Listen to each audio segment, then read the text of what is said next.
Assalamualaikum warahmatullahi wabarakatuh. Jumpa lagi dengan saya di Pak Syaf Channel. Apa kabar sobat semuanya? Semoga sobat Pak Syaf semuanya tetap dalam keadaan sehat dan tetap semangat ya. Tetap patuhi protokol kesehatan, pakai masker, double masker kalau perlu. Hindari kerumunan, jaga jarak, sering cuci tangan dengan air dan sabun, serta makan makanan yang bergizi ya, vitamin C, D, jangan lupa berjemur, dan jangan lupa yang paling penting adalah segera vaksin jika sudah ada kesempatan untuk vaksin ya.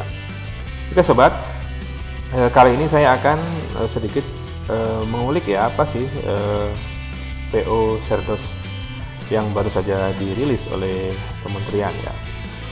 Oke, harapannya dengan membaca PO ini, teman-teman atau sobat-sobat yang sedang menunggu eligible Cerdos bisa mempersiapkan diri lebih baik ya. Oke, langsung saja kita lihat ya. Ya, biasanya kalau yang depan-depan ini tidak terlalu dibaca ya oleh teman-teman ya. Teman-teman bisa langsung fokus di penilaian ya, karena memang penilaian itu menurut saya paling ini ya, paling krusial. Bagaimana seorang itu bisa dinyatakan lulus Cerdos. Nah, PO ini harapannya bisa membantu sobat semua yang akan mengikuti Cerdos tahun 2021 yang lebih menantang ini untuk bisa mempersiapkan diri lebih ini ya, lebih baik ya. Oke, kita mulai dari ini sistem sertifikasi pendidiknya seperti apa. Oke, bab 2 langsung kita masuk ke bab 2 ya, sistem sertifikasi pendidik untuk dosen. Strategi Cerdos itu, nah ini ya, ada portofolio, kemudian ya ini penilaiannya ada penilaian internal dibagi 2, yaitu penilaian empirical ya, penilaian yang terkait dengan kualifikasi akademik, jabatan akademik, dan kepangkatan ya.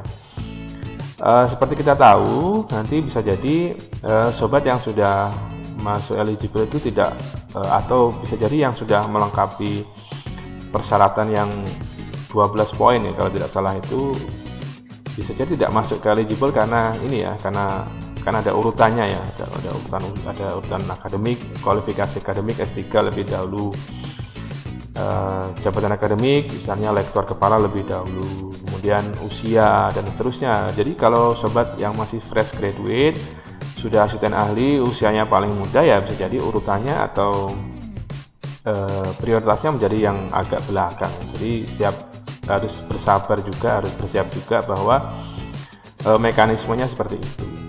Berikutnya adalah persepsional ya, masih sama dengan tahun-tahun sebelumnya, ada persepsi mahasiswa, sejawat, dan atasan. Nah, ini yang bukan baru sebenarnya, cuman modelnya ada dimodifikasi adalah penilaian eksternal ya, dengan mengunggah PDD, UKT, PT, atau pernyataan diri dosen dalam wujud kerja atau dalam perguruan tinggi. Kalau dulu itu semuanya berbasis tulis ya, sekarang ya karena eranya sudah semakin modern, semua bukti itu harus disampaikan secara langsung dan jujur dalam bentuk video. Nah, ini silahkan dibaca ya. Nah, ini untuk mendorong penilai ya, karena ya dicurigai atau disinyalir penilaian itu bisa tidak jujur ya, karena tidak mungkin PSD PTU itu memonitor semua proses secara head to head ya. Jadi ya tidak mungkin karena banyak sekali pesertanya. Oke, nah ini penilaian persep ini yang seringkali disinyalir ada kecurangan di sini ya, karena masing-masing dosen bisa jadi menilai dirinya sendiri dari 10 token itu bisa jadi dinilai sendiri, itu bisa ya, karena memang mungkin sekali ya, makanya peran PSD-nya ini harus disiplin dan ketat dalam memberikan token itu, tidak atau menutup celah untuk ada kecurangan. Nah, ini mahasiswa dan seterusnya, ini juga sama, kurang lebih sama ya. Nah, ini saya jelaskan tadi ada Niden, kemudian nah ini asisten ahli, invasing, PKD 2 tahun, mulai ya, passing grade TKBI dan TKDA, sudah mengikuti pekerti dan HA. Ini juga menjadi sangat menarik akhir-akhir ini karena dulu tidak masuk ke persyaratan wajib ya pekerti HA. Sekarang banyak sekali dosen-dosen yang akan mengikuti sertifikasi ini ya berjibaku untuk mendapatkan pekerti dan HA yang diakui oleh Kemendikbudristek. Karena tidak semua penyelenggara itu diakui oleh Kemendikbudristek. Ada 57 terakhir yang terbaru yang merupakan perguruan tinggi yang berhak mengadakan pekerti yang diakui oleh panitia server. Oke, berikutnya tugas belajar juga sama, persepsi mahasiswa nilainya 4,0. Nah ini yang tadi saya jelaskan. Prioritasnya adalah jabatan akademik ya. Jadi kalau ada lektor kepala ya dia paling diprioritaskan. Pendidikan terakhir kalau S3 ya dia diprioritaskan.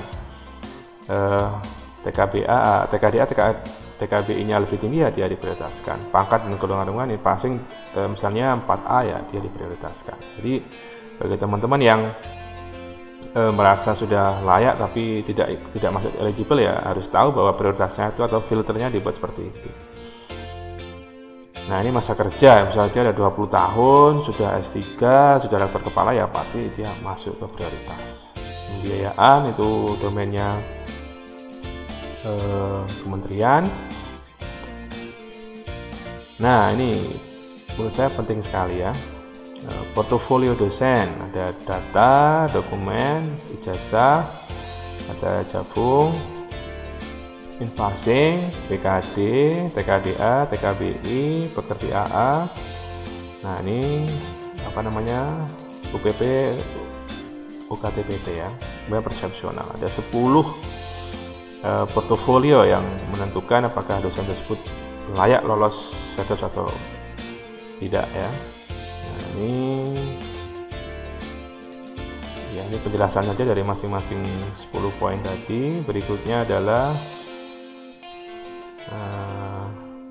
persepsional juga sebenarnya sudah masuk di ini ya, sudah masuk di pedoman yang dulu itu. Jadi dari formula ini dosen bisa mengkalkulasi ya berapa skor yang harus didapatkan dari misalnya persepsi mahasiswa, sejawat, atasan dan DS sendiri itu sebagai 4 nanti harus nilainya minimal harus berapa ini tadi. Nah ini kan oke, kualifikasi juga seperti itu. Nah ini asisten ahli kalau magister nilainya 4, kalau dokter nilainya 5, lektor kalau magister nilainya 5, kalau dokter 6 dan seterusnya. Beda 1 poin ya untuk masing-masing tingkatan ya. Ini juga untuk PDD UKTPT-nya sarannya adalah seperti ini ya, paling lama 30 menit berupa video penjelasan tentang mata kuliah yang akan disampaikan seperti meliputi DIA, Delivery, Interaction, dan Assessment ya. Jadi memang harus dirancang bahwa PDD UKTPT itu harus ya seperti menjelaskan kegiatan perkuliahan yang dilakukan oleh dosen di kelas ya. Mulai delivery itu penyampaian materinya seperti apa, interaksinya di kelas seperti apa. Jadi pastikan mahasiswa juga interaksinya baik dan juga assessment penilaiannya seperti apa. Oke, berikutnya rekaman. Nah ini sinkronus atau real classroom atau micro teaching. Nah ini karena masih pandemi ya pasti banyak yang asinkronus ya. Oke, untuk penilaiannya, untuk penelitian, publikasi karya ilmiah, narasi tentang roadmap penelitian. Berikutnya sama ya, kurang lebih sama. Buktinya diunggah di Sister. Pengabdian juga kurang lebih sama. Nah ini penilaiannya, penilaian PDD UKTPT itu seperti apa? PDD UKTPT dinilai oleh ini ya, profesor atau rektor kepala berkualifikasi doktor, memiliki sertifikat pendidik, bikin nira, pemilihan sebagai asesor dan seterusnya. Nah, ini kode etiknya, unsur. Nah ini pengajaran, ini yang menurut saya penting sekali ya. Kelihatan nanti penguasaan materinya ini terendahnya, tertingginya, kesesuaian materi yang disampaikan dengan CP, interaksi dalam proses pembelajaran, asesmen, capaian pelajaran, kreativitas dalam penyampaian materi. Nah, ini menurut saya harus sangat dikuasai oleh dosen ya, DIS ya. Penelitian, makna penelitian yang dilakukan yang harus berdampak tidak hanya pada diri sendiri dan juga masyarakat. Kesesuaian dengan bidang ilmu, inovasi penelitian, kategori publikasi. Nah, ini semakin tinggi akreditasinya semakin bagus ya. Scopus pasti nilainya lebih tinggi ya. Keberlanjutannya hanya berikutnya juga kurang lebih sama ya. Makna PM, PKM. Dan ini memang rubrik yang sangat umum sebenarnya, tapi juga saya harus dikuasai oleh DIS supaya nanti nilai PDD UKPT-nya tinggi.